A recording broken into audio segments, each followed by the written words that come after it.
Do you pay attention to the page number on your script when you get your audition sides?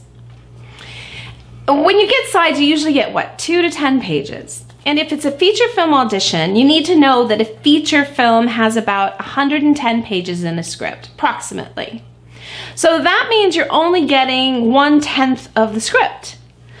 That means you only know 1/10 of the entire story. So do you know where your scene falls into the arc of the story? If you knew where your scene fell into the arc of the story, do you think that that would help you in your audition? Yes, it definitely would. You need to look at the page number. The page number can give you so many clues that are going to help you with your audition, but they're also going to tell you where that scene fits into the story. So let's look at a page, right?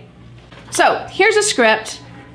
The page number is always up here in the right-hand corner. Well, most of the time, right? But what you want to be sure to do is not confuse it with the scene number below. So here you're going to see page 103, and then you see this other number right below, which is 145. Now the way that you know that this is the scene number is because there's also one on the right-hand side and the left-hand side. And if you go further down, right here you have 146, it's on the right-hand side and the left-hand side. So that means this is this scene number, and this is this scene number, but this is the page number. So at page 103, that tells us if the script is 110, or approximately, we're getting to the end of the story, okay? Or the very end of the script.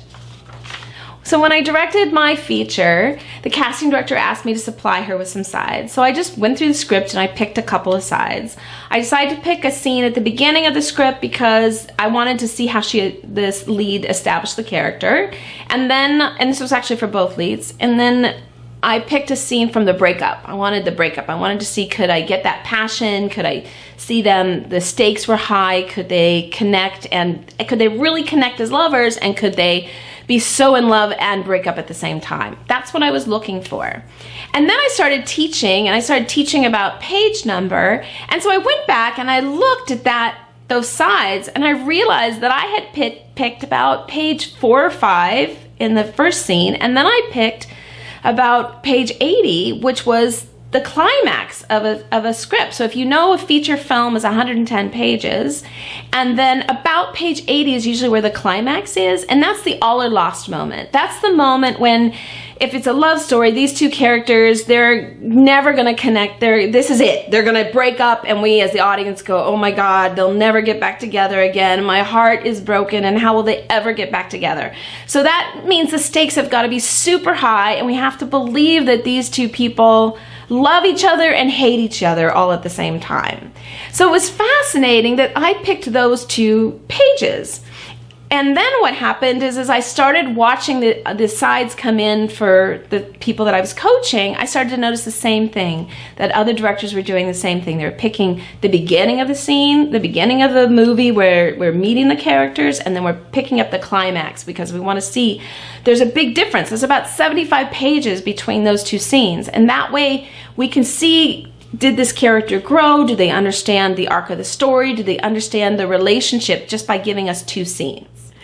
Yeah, sometimes casting doesn't put a page number on the script sides, and I know that can be really frustrating, but the good news is that there are 8 keys to intentional script analysis. So if one of the keys isn't there, such as there's no page number, you have 7 other ways to find the clues in the script. So next time you get that script, be sure you check out that page number. There's a lot of information there.